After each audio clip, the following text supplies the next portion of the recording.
Assalamualaikum warahmatullahi wabarakatuh. Waalaikumsalam warahmatullahi wabarakatuh.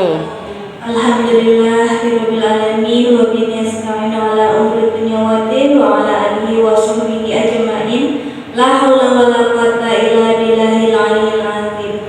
Amma ba'du. Yang terhormat kepada Ibu Kepala Sekolah SD Negeri 72 Palembang, yang terhormat kepada rekan-rekan yang dapat hadir pada pagi hari ini, semoga kita semua dalam keadaan sehat walafiat. Baiklah, untuk supaya acara kita berjalan lancar, marilah kita bersama-sama melafalkan basmalah. Bismillahirrahmanirrahim. Baiklah, acara selanjutnya yaitu sambutan Kepala Sekolah SD Negeri 72 Palembang atau yang mewakili kepada Ibu, kami persilahkan. Assalamualaikum warahmatullahi wabarakatuh. Waalaikumsalam warahmatullahi wabarakatuh. Alhamdulillahirabbil alamin. Puji syukur kehadirat Allah Subhanahu wa taala yang mana pada pagi hari ini kita diberikan kesehatan sehingga kita dapat berkumpul di ruangan ini untuk mengikuti kegiatan yang dilaksanakan oleh calon guru penggerak angkatan 9 SD Negeri 72 Palembang dengan judul diseminasi budaya positif di lingkungan SD Negeri 72 Palembang. Semoga acara seminar kali ini yang dilaksanakan oleh CGP angkatan 9 ini dapat berjalan dengan lancar dan bermanfaat bagi kita semuanya.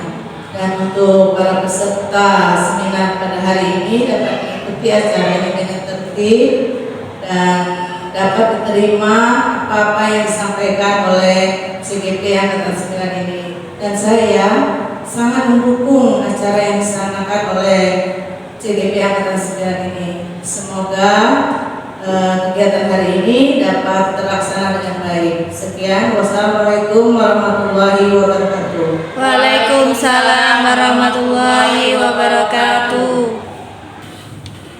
Assalamualaikum warahmatullahi wabarakatuh. Waalaikumsalam warahmatullahi wabarakatuh.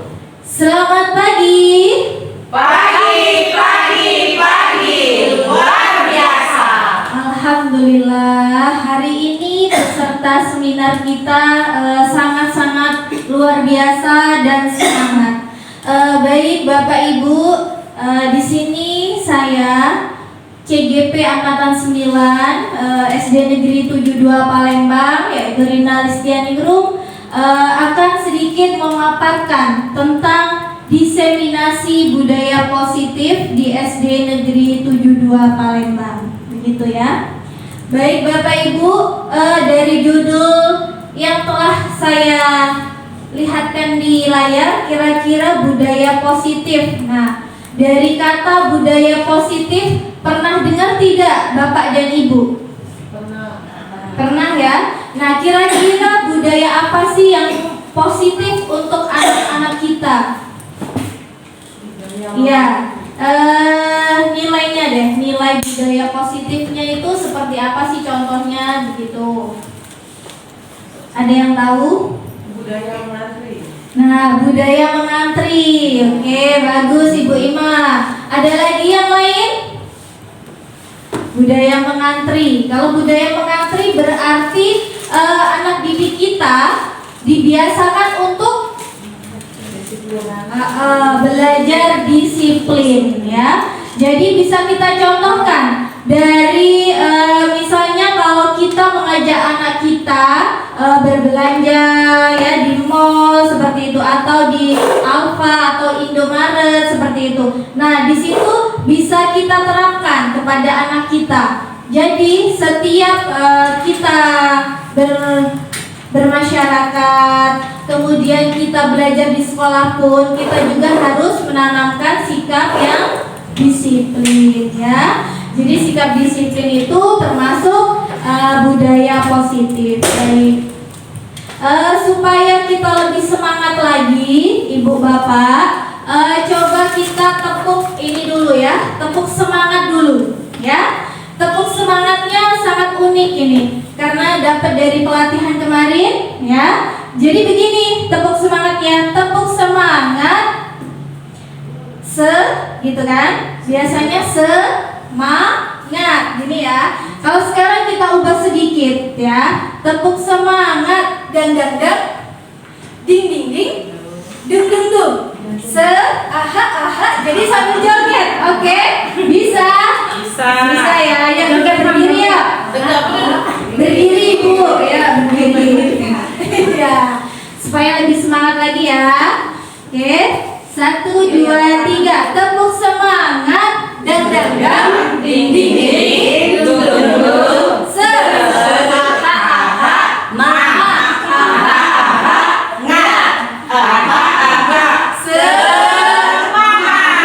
Oke, sudah serempak belum kira-kira ya? Malu-malu ya ibu kita ya. Oke, terima kasih ibu dan bapak. Silakan duduk kembali. Baiklah, di sini saya akan memaparkan tentang konsep inti dari budaya positif. Yang pertama yaitu perubahan paradigma belajar, kemudian disiplin positif, nilai-nilai kebajikan, kebutuhan dasar manusia, motivasi perilaku manusia, keyakinan kelas, posisi kontrol guru, dan segitiga restitusi. Sebelum kita memasuki materi inti kita, marilah kita bersama-sama membuat kesepakatan kelas kita dulu. Ya, kesepakatan kita seminar pada hari ini. Kesepakatannya boleh kita tuliskan di kertas ini Bu ya. Saya bagikan.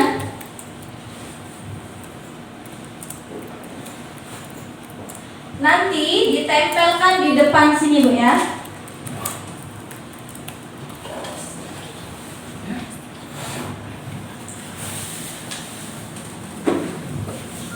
Nanti setiap peserta boleh menuliskan 2 kesepakatan atau 1 boleh ya.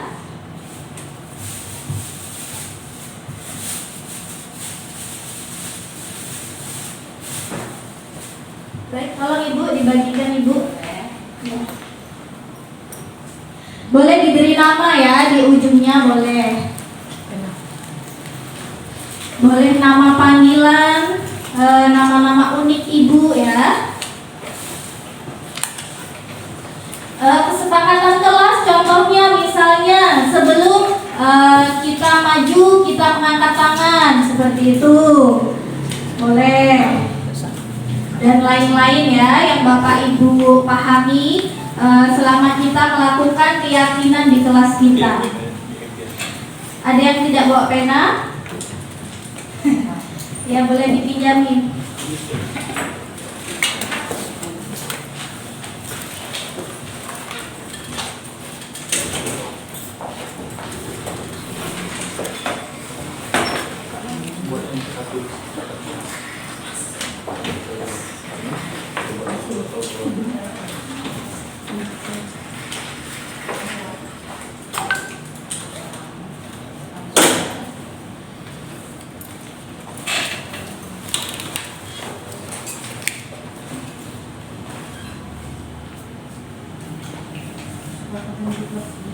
Ya, kesepakatan kita di ruangan ini ya, waktu seminar ya.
Oke, sudah Bapak Ibu? Sudah. Sudah? Baik, kalau sudah, coba Bapak dan Ibu tempelkan ke depan ya. Hari ini kita sambil olahraga biar badan kita juga sehat, jadinya maju ke depan, begitu ya. Oke, ayo siapa yang berani maju ke depan duluan? Oke, Ibu Lisnawati. Ya, di sini Ibu. Di sini. Oke, terima kasih Ibu. Selanjutnya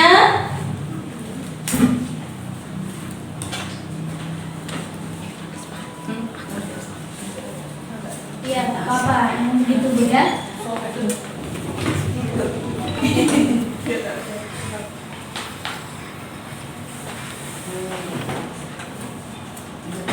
Ya, ayo lagi lanjut Pak, Bu. Bapaknya boleh Pak, jangan malu-malu Pak, tidak apa-apa Pak. Olahraga Pak Nanang ya. Iya.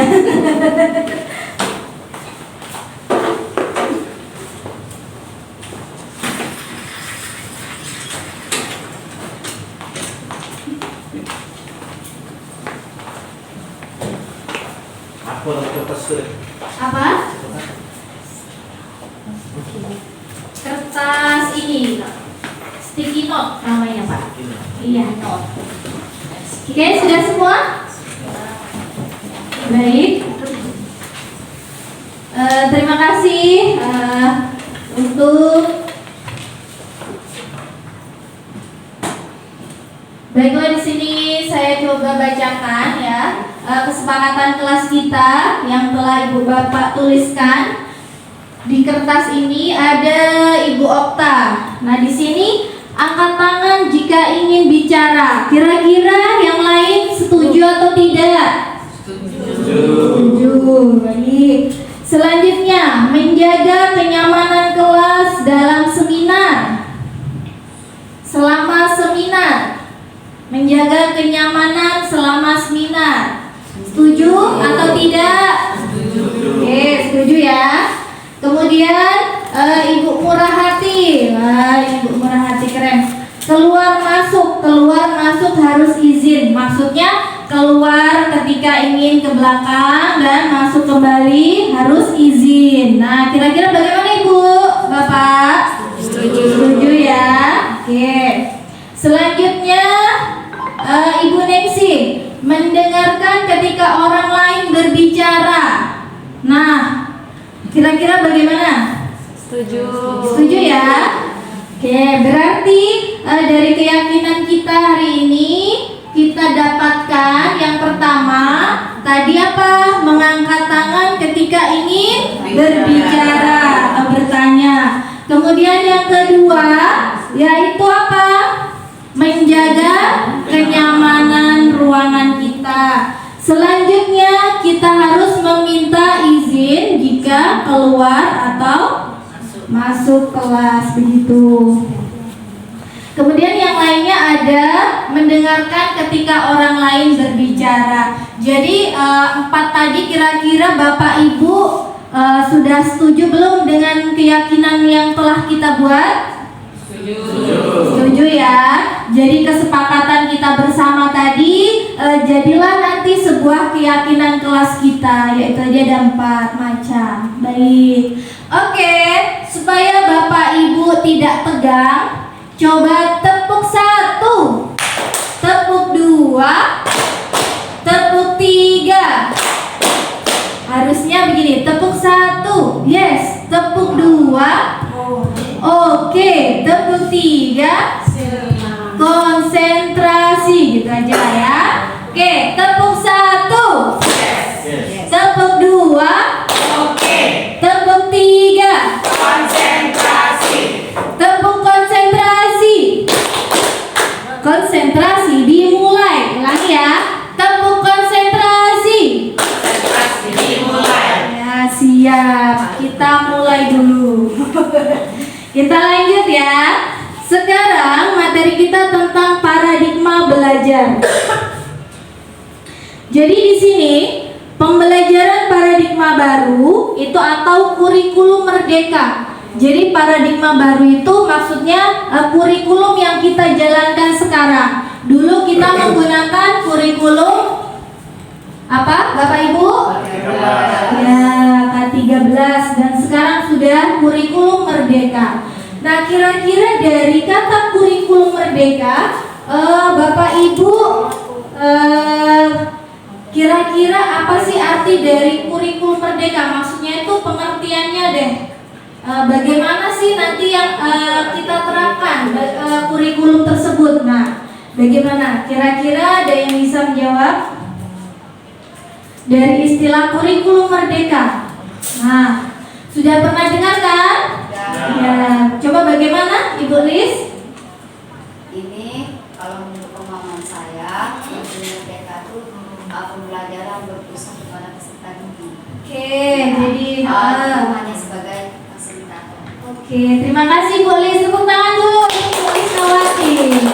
Baik, jadi menurut Bu Lisnawati, pembelajaran yang berpusat pada peserta didik dan guru ini adalah fasilitator, begitu. Di sini saya akan sedikit menyampaikan tentang karakter. Di sini dimensi profil pelajar Pancasila. Jadi karakternya ada berapa, Bapak Ibu, di profil pelajar Pancasila? Ada 6. Yang pertama apa? Beriman dan bertakwa. Ayo kita nyanyikan bareng-bareng ya. Ya, 1, 2, 3. Belajar Pancasila, beriman dan bertakwa pada Tuhan Yang Esa dan berakhlak mulia, berkebinekaan tobat, gotong royong mandiri, kreatif dan bernalar kritis. Oke, dari dimensi tadi pasti Bapak Ibu juga sudah menerapkannya pada pembelajaran setiap harinya, begitu ya. Nah, di sini kalau menurut Ki Hajar Dewantara ya, filosofisnya, di sini guru itu diibaratkan sebagai petani, seorang petani, begitu ya. Kenapa demikian? Karena petani itu kalau menanam padi, pertama kali yang dicari itu apa, Bu? Bibitnya, bibit yang unggul, begitu ya. Bibit yang benar-benar bagus, begitu ya. Kemudian setelah bibit, seorang petani membutuhkan apa lagi? Lahan. Kemudian pupuk. Oke. Nah, di sini kenapa guru diibaratkan petani? Karena apa? Murid kita ini perlu dituntun, Bapak Ibu ya. Perlu dituntun supaya apa? Menjadi anak yang cerdas ya. Kemudian diberikan seperti profil pelajar Pancasila tadi, yaitu kedisiplinan, kemudian yang beriman, akhlak yang mulia, begitu ya. Jadi memiliki akhlak yang baik tidak hanya kepada orang tuanya saja, tetapi kepada orang tua dan guru yang di sekolah, begitu. Baiklah, saya lanjut ya, Bapak Ibu ya. Nah, di sini ada miskonsepsi teori kontrol ya. Jangan salah baca ya Pak Nanang ya. Ketawa dia. Oke, miskonsepsi. Maksud dari miskonsepsi itu sendiri yaitu yang selalu kita lakukan tetapi itu salah ya, miskonsepsi. Jadi jangan sampai kita lakukan seperti itu. Nah, di sini ilusi guru mengontrol murid ya, kemudian ilusi bahwa semua penguatan positif, efektif dan bermanfaat. Kemudian ilusi bahwa kritik dan membuat rasa bersalah mampu menguatkan karakter. Nah, kira-kira Bu, yang membuat rasa bersalah mampu menguatkan karakter. Nah, di sini adalah miskonsepsinya ya. Karena apa? Kalau kita ngobrol dengan murid kita, kalau misalnya kamu ini nak ya, bagus sekali, lain kali kamu ulangi lagi ya. Ini tadi kesalahan kamu. Nah, berarti kan itu membuat rasa bersalah. Nah, kira-kira itu menciptakan karakter peserta didik tidak? Tidak ya. Oke, makanya kita sebut adalah miskonsepsi. Jadi konsep yang benar-benar salah yang telah kita terapkan zaman dulu begitu ya. Kemudian selanjutnya ilusi bahwa orang dewasa berhak memaksa. Ya. Jadi apakah betul orang dewasa itu memaksa orang? Jadi hak mereka untuk memaksa anak didiknya? Tidak ya. Iya. Jadi kita sebagai guru harus bisa menuntun dan menjaga anak didik kita begitu. Nah, di sini mengubah paradigma stimulus respon ke pendekatan teori kontrol. Yang pertama stimulus respon, maksudnya itu stimulus respon itu dari pihak luar, begitu ya. Stimulus memberikan kebutuhan. Nah, di sini realitas kebutuhan kita sama. Kira-kira sama tidak ya? Kebutuhan kita? Tidak. Beda. Berarti pada teori kontrol kita berbeda. Mengapa demikian? Saya contohkan. Coba sekarang Bapak dan Ibu genggam tangannya. Bapak dan Ibu genggam tangan. Kemudian teman yang samping coba membuka genggaman tangan temannya. Coba. Ayo. Ya, 2 orang ya. Oke. Ada yang menggenggam, satunya membuka. Oke. Ya. Kira-kira bagaimana? Apa yang terjadi? Kawannya yang menggenggam tadi mau nggak membuka tangannya? Jadi, saya mau tanya, kenapa Pak Nanang tidak mau membuka genggaman tangan Pak Nanang? Ada rahasia. Ada rahasia. Kalau Ibu Aina, kenapa tidak mau membuka genggaman Bu Aina? Karena merasa kekuatan kita lebih kuat dari mereka. Oke, merasa kuat kata Bu Aina. Oke, jadi begini ya Bapak Ibu. Mengapa kita tidak mau membuka genggaman kita? Karena apa? Kita sebagai seorang guru ya, kita tidak mau diberikan tadi apa? Sebuah apa Bu? Kalau kita dipaksa dengan teman, nah kita kira-kira mau nggak? Nggak mau kan? Jadi maksudnya kita yang menggenggam tadi ini bisa mengontrol diri sendiri, gitu ya. Jadi kita bisa mengontrol diri kita. Jadi apapun keinginan kita ya kita yang harus mengontrol. Jadi bukan orang lain, begitu. Misalnya Bu Ningsi menginginkan murid yang berprestasi, tetapi yang satunya pengennya anak itu bisa belajar ini apa namanya Bu? Tentang hadroh saja, begitu ya. Bu Ningsi kan agama. Nah kira-kira setiap anak itu kan tidak menginginkan hal tersebut, ya. Jadi anak juga memiliki kontrol sendiri. Jadi mengapa demikian? Kita sebagai guru juga harus bisa menangani siswa-siswa yang berbeda tadi, begitu ya. Baiklah, selanjutnya semua orang melihat hal yang sama. Setiap orang memiliki gambaran berbeda. Nah itu tadi teori kontrol kita. Jadi teori kontrol diri itu sudah ada di dalam diri kita, ya.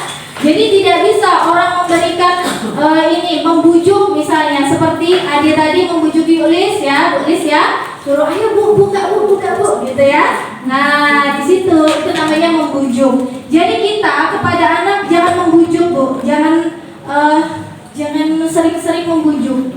Maksudnya kasihlah anak itu pengertian dulu, ya. Jadi mengajaknya pun dengan bahasa yang halus juga, begitu ya. Nanti kita lanjutin ada yang cara mengajak anak itu seperti apa gitu ya. Baiklah, saya lanjutkan ya. Nah, di sini disiplin positif. Oke. Nah, tadi disiplin positif adalah suatu pendekatan untuk menerapkan disiplin dari dalam diri anak tanpa hukuman dan hadiah. Oke, pernah dengar kan Pak tentang hadiah dan hukuman? Coba kalau Pak Imam datang ke sekolah tepat waktu karena apa Pak? Karena jadwal. Karena jadwal, bukan karena takut dipotong gajinya. Enggak ya? Iya, berarti kita itu masih menanamkan sikap disiplin itu masih menggunakan keinginan seperti hadiah, seperti takut kita nanti dihukum dengan kepala sekolah, seperti itu ya. Jadi nanti kita akan jelaskan selanjutnya ya. Oke, pendekatan disiplin positif dalam Merdeka Belajar adalah sebuah tawaran metode yang mengutamakan dialog dengan peserta didik, gitu ya. Jadi kita sering-sering berdialog dengan anak didik kita. Ya, jadi misalnya ada yang sedang sedih, Bapak datangi ya, jangan didiemin aja. Iya, ditanya, kenapa kamu sedih? Nah, seperti itu Pak ya. Apalagi Pak Nanang, sepertinya seperti itu terus ya. Ya, aktif ya. Oke, selanjutnya dengan disiplin membuat anak menjadi mempunyai integritas, selain bisa memikul tanggung jawab, dapat memecahkan masalah dengan baik, cepat dan mudah. Jadi seorang anak akan bisa mempunyai pola hidup yang teratur dan dapat mengelola waktu yang dimilikinya dengan baik. Nah, itu adalah disiplin positif. Tadi contohnya apa? Disiplin, apalagi jujur, apalagi Bapak Ibu? Tanggung jawab, terus keselamatan, ya, kesehatan, begitu ya. Baik, saya lanjut ya. Kita lanjut, yaitu nilai-nilai kebajikan. Nilai-nilai kebajikan di sini adalah nilai yang disepakati bersama. Jadi tidak memandang sukunya, tidak memandang agama, tidak memandang bahasa dan latar belakang. Jadi sebagai seorang guru, jangan suka memilih-milih anak didik. Walaupun anak didiknya ngeyel, nakal ya, bahasaku ngeyel. Oke, jadi kita harus bisa menerapkannya kepada anak, bisa membimbing dia supaya nanti menjadi anak yang berprestasi dan berakhlak mulia, begitu. Oke, di sini ada contoh dari nilai-nilai kebajikan. Yang pertama, sesuai dengan profil pelajar Pancasila yang sudah kita nyanyikan tadi ya. Ada berapa Bapak Ibu? Ada 6. Kemudian yang kedua tentang primary years program. Nah, di sini nilai kebajikan menurut primary years ini ada toleransi, ada rasa, ada hormat, integritas, mandiri, menghargai, antusias, ada empati, keingintahuan, kreativitas, kerjasama, percaya diri, dan komitmen. Kemudian pada keterampilan hidup dapat dipercaya, lurus hati, pendengar yang aktif, tidak merendahkan orang lain, dan memberikan yang terbaik dari diri. Begitu. Nah, di sini ada sebuah pertanyaan. Tadi kita sudah menyebutkan nilai kebajikan ya. Diingat ya di sini ya. Nah, jadi nanti kita memilih nilai-nilai yang ada di sini Bapak Ibu ya. Nanti kita isikan pada tabel ini. Gitu. Coba yang pertama, nilai kebajikan yang dituju dari peraturan yang tercantum tadi. Pada peraturan pertama, coba siapa yang berani boleh maju ke depan. Ibu Ana, yuk. Ayo.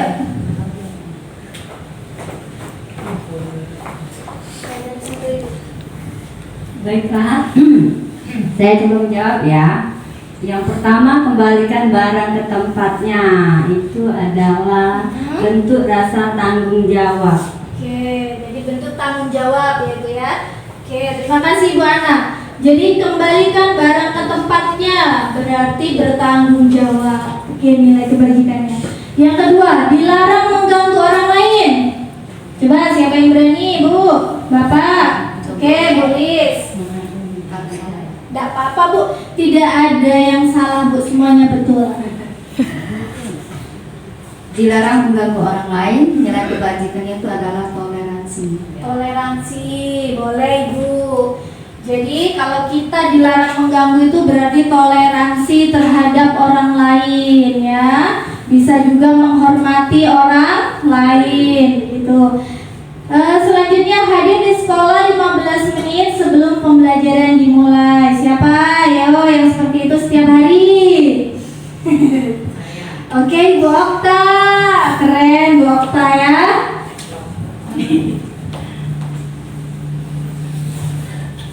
Jadi nilai kebajikan yang dituju dari peraturan hadir di sekolah 15 menit sebelum pembelajaran dimulai itu menurut saya nilai kebajikan disiplin Bu. Iya, berarti disiplin ya. Jadi kita sebagai guru ya, sebagai tauladan, kita harus menanamkan sikap disiplin. Jadi jangan muridnya duluan, gitu ya maksudnya ya. Ya, semoga kita semua bisa berubah begitu ya, berubah lebih baik. Oke, selanjutnya dilarang melakukan kekerasan. Coba nilai kebajikannya apa ya? Dilarang melakukan kekerasan. Coba Pak Nanang, apa Pak?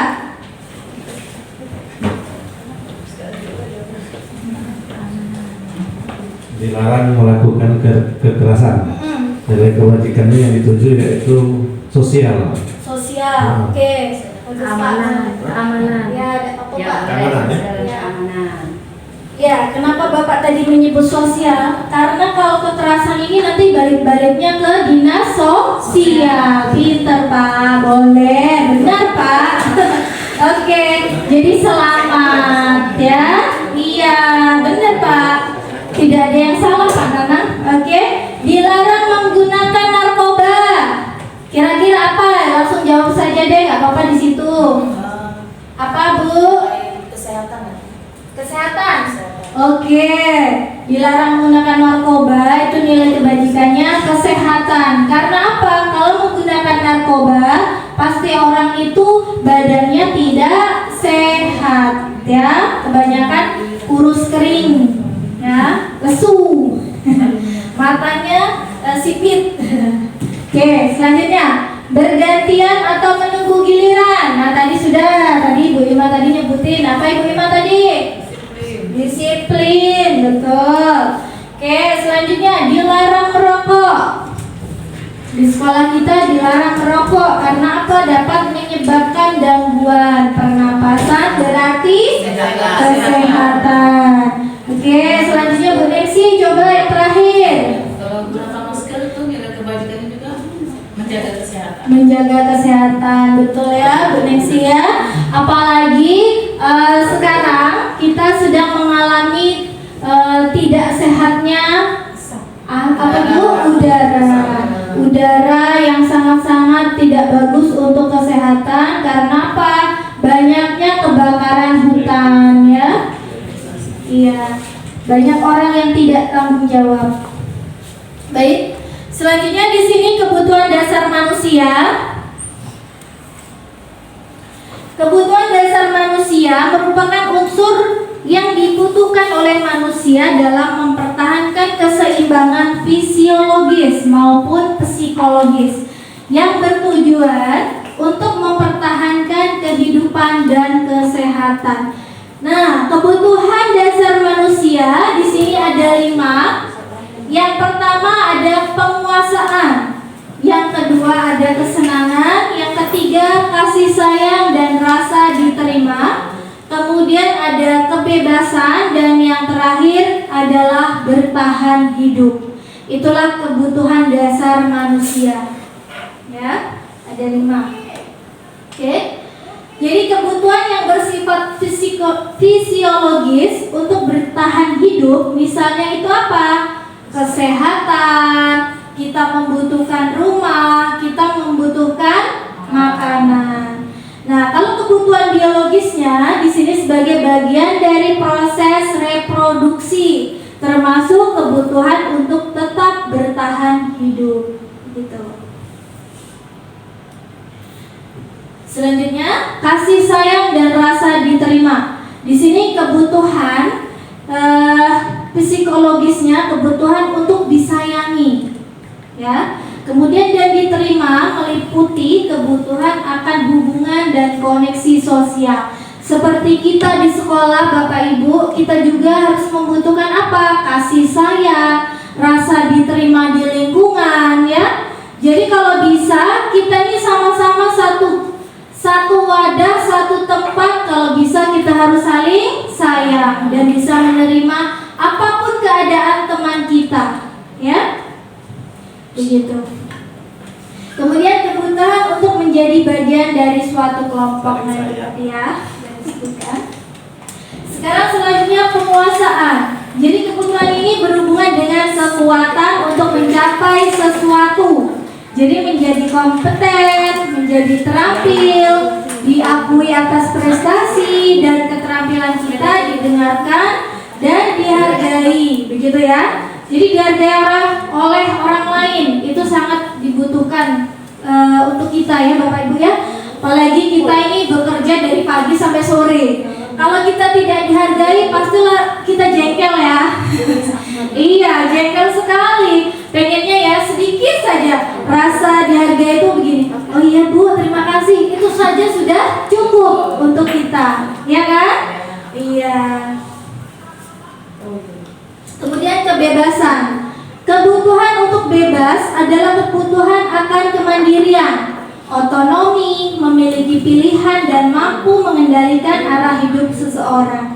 Berarti kita ini mandiri, otonomi itu kan bebas apa sih keinginan kita, ya, tetapi sesuai dengan aturan dan kode etik sebagai seorang guru, ya.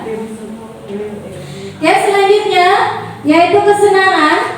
Kebutuhan untuk mencari kesenangan yaitu bermain dan tertawa. Kira-kira hari ini Ibu senang tidak? Senang. Bahagia. Alhamdulillah bahagia. Oke. Selanjutnya yaitu motivasi perilaku manusia. Kira-kira Bapak Ibu bosan enggak? Kalau tidak bosan ini Bu, kita main dulu ya. Ya, boleh. Begini, saya nanti menyebutkan sebuah nama hewan.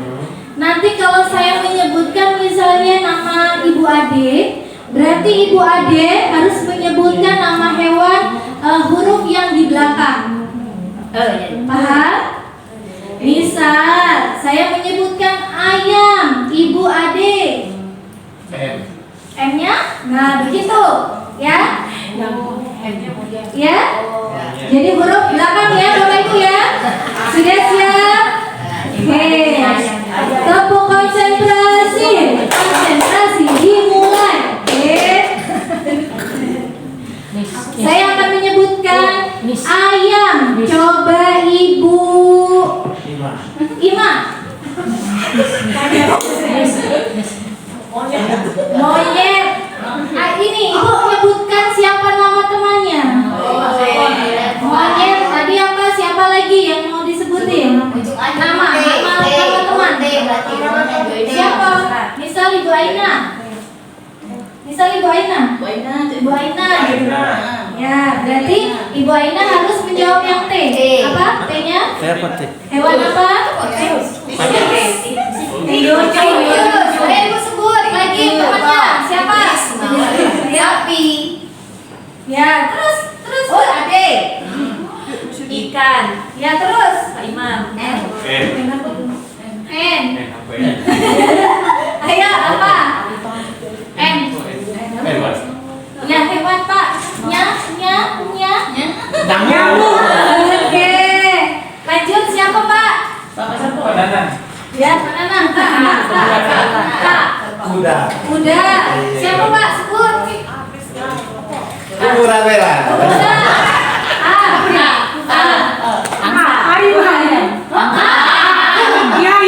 Tadi sudah. Anjing. Udah.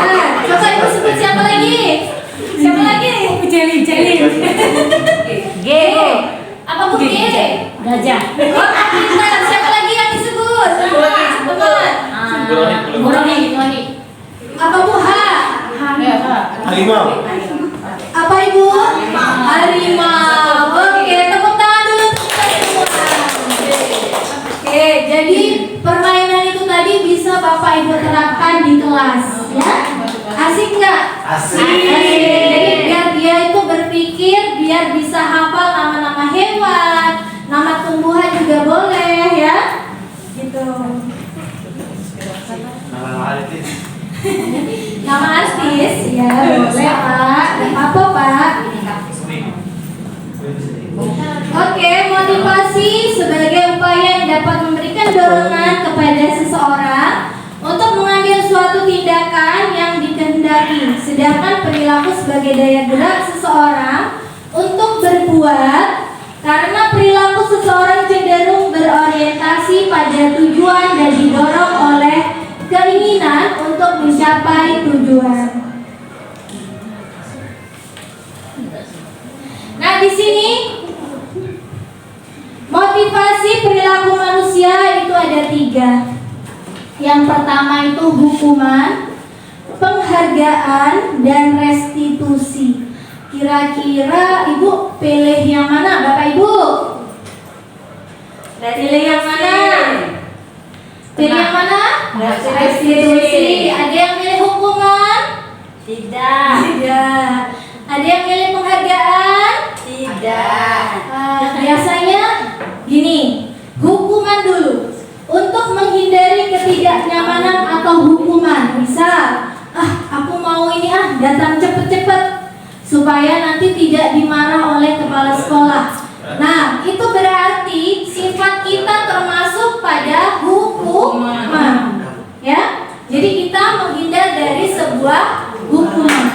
Kemudian kalau yang kedua, penghargaan. Misal anak didik kita, ibu-ibu aku udah selesai, kemudian kita nilai deh 100. Kemudian biasanya kan kita memberikan sebuah hadiah. Nah, dari situ anak itu seneng dapat nilai 100 karena dapat hadiah. Masih sering dilakukan Bapak Ibu di kelas? Tidak. Masih ya? Oke, nanti dari sini kita akan berusaha untuk merubah ya motivasi perilaku kita terhadap anak didik kita ya. Yang ketiga, restitusi untuk menjadi orang yang mereka inginkan dan menghargai diri sendiri dengan nilai-nilai yang mereka percaya. Jadi, kira-kira Bapak Ibu memilih yang mana tadi? Restitusi. Nah, restitusi ini adalah sikap kita sebagai guru itu tidak memberikan sebuah penghargaan, hadiah, begitu ya. Jadi tidak selalu memberikan reward kepada anak didik kita. Jadi nanti anak didik kita itu terbiasa, walaupun tidak kita beri reward, mereka itu menjadi lebih baik sendiri. Misalnya menginginkan nilai berapapun itu tidak dari hasil penghargaan atau reward yang telah kita berikan tadi. Jadi kalau bisa kita sebagai guru ini tidak lagi memberikan sebuah hukuman juga dan juga sebuah reward atau penghargaan. Baik itu barang ataupun biasanya itu tempelan Pak ya, bintang seperti itu. Itu sekarang kalau bisa kita hindari begitu ya. Tapi kalau memang anak didik kita harusnya seperti itu, pengennya diberi reward, kita kasih gimana ya, kita kasih harapan sedikit lah, maksudnya kita kasih tahu begini nak ya, kita ini belajar harusnya keinginan kita, jadi jangan sampai kita belajar rajin itu karena orang lain ya, karena diri kita sendiri. Jadi itu tadi, kita harus bisa mengontrol diri tadi yang materi kita awal tadi Bu ya. Jadi kita sebagai manusia harus bisa mengontrol diri sendiri. Jangan sampai orang lain bisa menghasut kita, ya. Apalagi anak didik, nggak mungkin kan dia mau dihasut, nak besok ini ya, kamu mau ini ya, gitu. Nah itu nggak boleh ya Bu ya. Oke Bu. Ibu Lin. Serius Ibu. Tak pamit dari narasumber ya. Oke, selanjutnya yaitu keyakinan kelas. Tadi sudah kita coba kan di depan? Ya. Nanti Bapak Ibu boleh contohkan keyakinan ini nanti di kelas, Bapak Ibu. Ya, sebelum kita belajar kita buat kesepakatan dulu. Jadi kesepakatan itu adalah unek-unek yang ada di diri peserta didik. Ya, suruh nulis saja. Terserah dia mau pengennya apa Bu, suruh nulis. Begitu ya. Kalau sudah baru nanti kita dapatkan sebuah keyakinan kelas, gitu ya. Jadi kesepakatan dan keyakinan itu berbeda ya Bapak Ibu ya. Oke. Nah, di sini dalam keyakinan kita harus memasukkan nilai-nilai kebajikan tadi. Ada disiplin, jujur, tanggung jawab, ya. Nah, di sini disepakati dengan cara apa? Tersirat dan tersurat. Kemudian tidak membedakan sukunya, agamanya dan bahasa, ya. Alhamdulillah kalau di sekolah kita ini sudah 100% agamanya sama ya. Jadinya kita tidak beda-bedakan juga. Nah, di sini pembentukan keyakinan sekolah ini bersifat lebih abstrak daripada peraturan yang lebih rinci dan konkret. Keyakinan kelas berupa pernyataan-pernyataan universal. Kemudian pernyataan keyakinan kelas senantiasa dibuat dalam bentuk positif. Nah, ini nanti kita belajar mana keyakinan yang positif dan mana keyakinan yang negatif, gitu ya. Lanjut ya Bapak Ibu ya. Nah, sebelum lanjut gini, tadi kan saya sudah ngomong keyakinan kelas itu harus dibuat dengan kalimat yang positif, ya, bukan negatif. Coba Bu Nengsi, tadi apa Bu? Kalau untuk murid di kelas bagaimana Bu? Selain yang itu tadi, ya. Misalnya mendengarkan ketika ada orang lain yang berbicara. Oke, mendengarkan. Oke, saya tulis dulu ya. Mendengarkan ketika guru berbicara, gitu ya. Mendengarkan guru. Oke. Terus ada lagi? Coba yang lain. Menyimak. Oke, menyimak penjelasan ibu guru ya. Selain itu boleh deh peraturan yang lain Bu. Selain mendengarkan, misalnya datang tepat waktu nah itu ya. Jangan membuang sampah sembarangan. Nah, kayak gitu Bu ya. Kita tulis dulu ya. Nah, membuang sampah. Di sini ada perbedaannya tidak Bu? Ada. Perbedaannya di mana? Tidak Apa? memakai kata-kata negatif. Iya.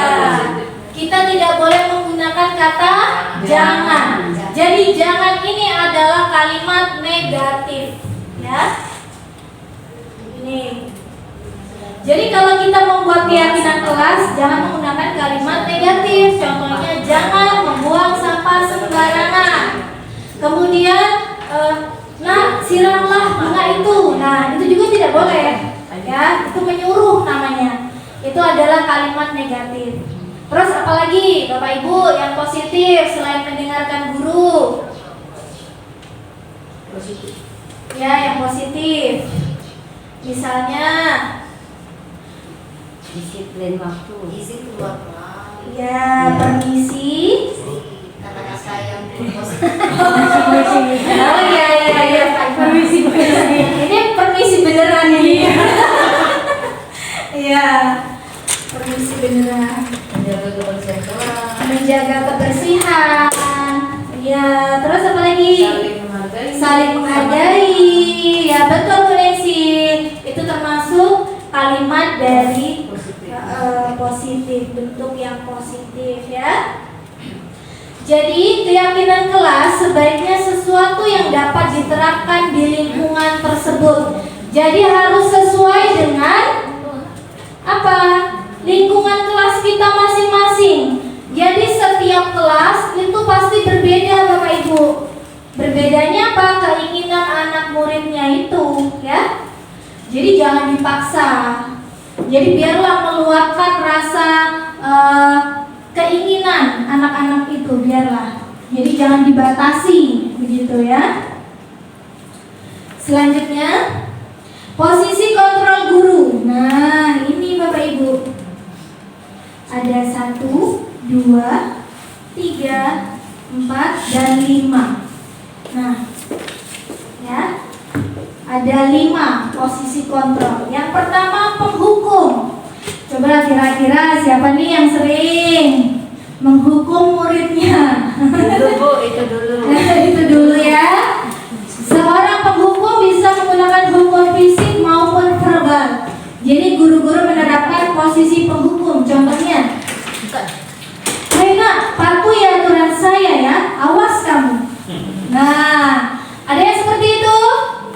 Nah ya Bu ya, misalnya, hei anak, kamu datang telat terus. Nah, jadi dari suaranya pun marah-marah ya. Nah, ini adalah posisi kontrol guru penghukum. Yang kedua, pembuat merasa bersalah. Jadi di sini contohnya kata-kata yang dikeluarkan dengan lembut. Contohnya, "Ibu sangat kecewa sekali dengan kamu. Berapa kali sih ibu harus memberitahu kamu nak?" Nah, seperti itu. Gimana coba kalau orang tua kamu tahu jika kamu berbuat salah? Pasti sedih. Nah, seperti itu. Jadi dia merasa bersalah. Oh iya ya, pasti orang tuaku akan sedih jika saya melakukan hal itu, misalnya bully, mengejek teman di sekolah. Ya, begitu. Itu adalah merasa bersalah. Selanjutnya yaitu teman. Nah, ini sepertinya sering kita lakukan ini, ya, betul nggak Bapak Ibu? Jadi teman, kita dan murid kita jadi teman. Sering nggak? Sering ya. Iya. Jadi ayo bantulah demi ibu, nah, demi bapak. Ayo ingat tidak bantuan bapak selama ini. Nah, jadi kita itu memberikan keyakinan kepada murid kita bahwa kita ini benar-benar bagus jadi seorang guru. Nah, begitu ya. Ya sudah, kali ini tidak apa-apa. Misalnya dia melakukan kesalahan, besok jangan diulangi lagi. Ya, nanti ibu bantu. Misal kamu tidak mengerjakan tugas, ya sudah nanti ibu bantu ya. Nah, itu adalah teman. Ya. Selanjutnya pemantau. Nah, pemantau itu mengawasi, ya. Jadi pada saat kita mengawasi, kita bertanggung jawab atas perilaku orang-orang yang kita awasi. Jadi posisi pemantau ini berdasarkan pada peraturan-peraturan dan konsekuensi. Jadi pertanyaannya di sini contohnya, peraturannya apa? Apa yang telah kamu lakukan tadi? Nah, begitu. Jadi yang kamu lakukan tadi sanksi atau konsekuensi, begitu. Kita kasih contoh, nih sanksi atau konsekuensi. Misalnya Bu, misal anak didik ibu tidak mengerjakan tugas, kemudian waktu di kelas ibu suruh mencatat semuanya itu sebanyak 100 lembar. Wah, banyak ya. Nah, kira-kira itu sanksi atau konsekuensi? Apa? Sanksi atau hukuman. Oke. Jadi kalau bisa jangan lagi ya Pak ya. Misalnya kalau kita memberikan tugas, kalau belum dikerjakan ya suruh kerjakan. Tapi jangan banyak-banyak. sesuai dengan tugas tadi ya. Apalagi disuruh membersihkan WC. Iya, tidak boleh. Jika kertas temannya tertumpah dengan air minum olehmu, kira-kira saya akan menghukumnya dengan mengganti kertas tadi. Nah, itu hukuman atau konsekuensi? Konsekuensi. Apa? Konsekuensi. Karena kalau mengganti sebuah kertas yang telah ditumpahkan dengan air tadi. Itu. Nah, di sini posisi yang terakhir adalah manajer. Wah, keren ya namanya ya. Kita sebagai manajer nih ya. Seperti di kantor-kantor ya, Bapak Ibu ya. Nah, manajer adalah posisi di mana guru berbuat sesuatu bersama dengan murid. Jadi mempersilahkan murid mempertanggungjawabkan perilakunya. Jadi mendukung murid agar dapat menemukan solusi atau permasalahannya sendiri, ya. Jadi seorang manajer di sini, nah kita akan mencoba memberikan contoh. Apa yang kita yakini, keyakinan kelas tadi apa nak? Kamu ingat tidak dengan keyakinan kelas kita? Nah, begitu. Kita tanya. Nah, kemudian dari perbuatan kamu tadi kira-kira baik atau tidak baik sih nak? Nah, itu boleh Bu ditanyakan. Itu adalah manajer. Ya. Jika kamu meyakini keyakinan tadi, kira-kira kamu mau tidak memperbaiki kesalahan kamu tadi?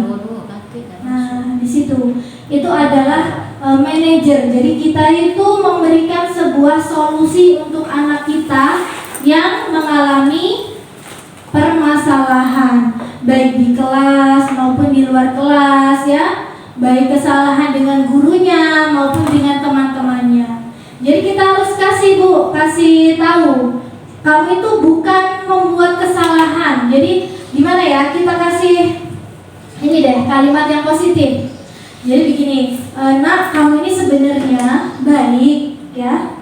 Kalau memang salah, itu setiap orang itu pasti memiliki ini, pernah berbuat salah. Jadi begitu Bu, kasih tahu mereka. Jadi walaupun Ibu, Bu Rina ya pernah melakukan kesalahan dan kamu pun pernah melakukan kesalahan, tapi harus kita kasih ya, kita kasih solusinya, yaitu apa? Mengingatkan keyakinan. Begitu ya Bapak Ibu ya. Oke, speakingnya ayo berdiri dulu Bapak Ibu.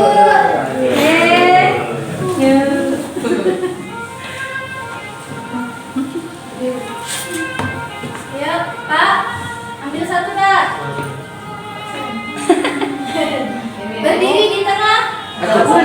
Cukup tidak ya? Muat nggak ya? Jilbab. Ada buat jilbab Bapak. Pakai jilbab. Punya anak. Bukan. Oke. Bapak Ibu, kita bermain Tom and Jerry. Ayo, boleh sini pegang. Ayo, semuanya berdiri di tengah. Semuanya berdiri di tengah. Mikir ya. Yuk, cepat yuk. Ya di sini. Oke, cepat Bapak Ibu. Kita belajar Tom and Jerry. Nanti yang jadi kucing ngikat jilbabnya sekali, yang jadi tikus 2 kali ngikatnya. Oke? Bentar, aku contohin. Yuk, sini berdiri sini Pak. Ya. Sini, Bapak ikat sini Pak. Ini sekali Pak. Ikatin Pak. Sekali Pak. Ini ya. Ini kalau Pak. Coba ikatin. Ikat. Oke. Ya, berdiri sini Bu Lis. Ayo, nah, lingkar, cepat. Lingkar Ibu. Oke. Ayo, sini Ibu. Oke. Nanti yang tikus ininya 2 kali, ya. Terus nanti caranya dilepas lagi. Gini kasihkan ke teman. Terus cepet, harus dikejar tikusnya Pak. Tikus ya, kucingnya tikus.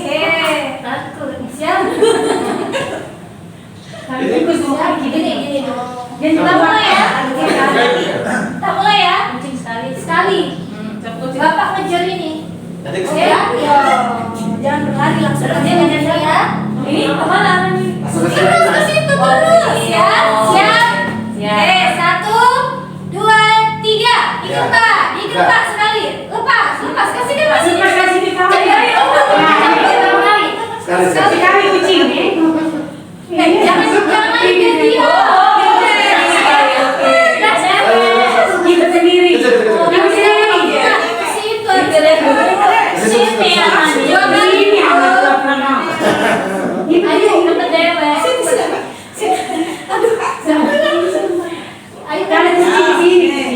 Kesini terus. Ini jangan di sini Ibu Ana ya. Jangan bangga. Kamu tidak ngamen jadi sejarah ya. Lipat dewa Ibu, jangan nyuruh. 2 kali.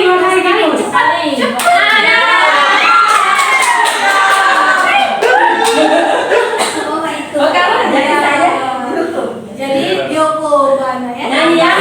Nyanyi. Satu saat saya itu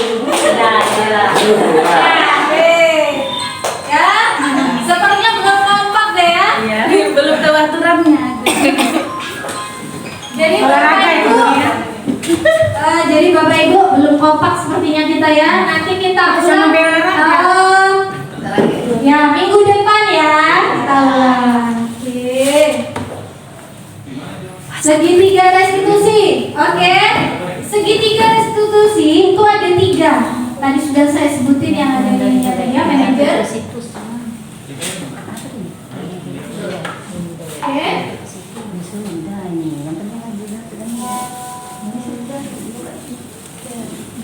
Nah, Bu ya, ada 3 ya. Di sini menstabilkan identitas. Yang kedua, validasi tindakan yang salah, dan yang ketiga menanyakan keyakinan. Ya, jadi ada 3. Oke, yang menstabilkan identitas di sini contohnya berbuat salah itu tidak apa-apa nak. Tadi yang seperti saya sebutin. Ya, jadi setiap orang itu pasti memiliki kesalahan. Nah, kemudian kalau yang validasi tindakan yang salah itu menanyakan kesalahan apa yang telah diperbuat oleh si anak tadi. Ya. Nah, di situ kamu pasti punya alasan kenapa kamu melakukan itu. Nah, begitu ya Bapak Ibu. Nah, selanjutnya menanyakan keyakinan kelas. Nah, apa yang kita percaya sebagai kelas sebagai anak atau sebagai keluarga. Nah, di sini kita tanyakan tadi keyakinan kelas kita, gitu ya. Baik Ibu, di sini ada sebuah kasus. Pada hari Kamis, salah satu siswa kelas 5 yang bernama Nizam tidak menulis tugas. Kemudian yang telah diberikan oleh guru. Ternyata Nizam ini tidak membawa pena. Nah, di sela-sela kegiatan itu si Nizam mengambil pena milik Suci tanpa izin. Nah, dari kasus itu kita sebagai seorang guru bisa menjadi sebuah manajer, yaitu tadi menggunakan apa? Segitiga restitusi ya. Ada 3 tadi. Yang pertama apa tadi Bapak Ibu?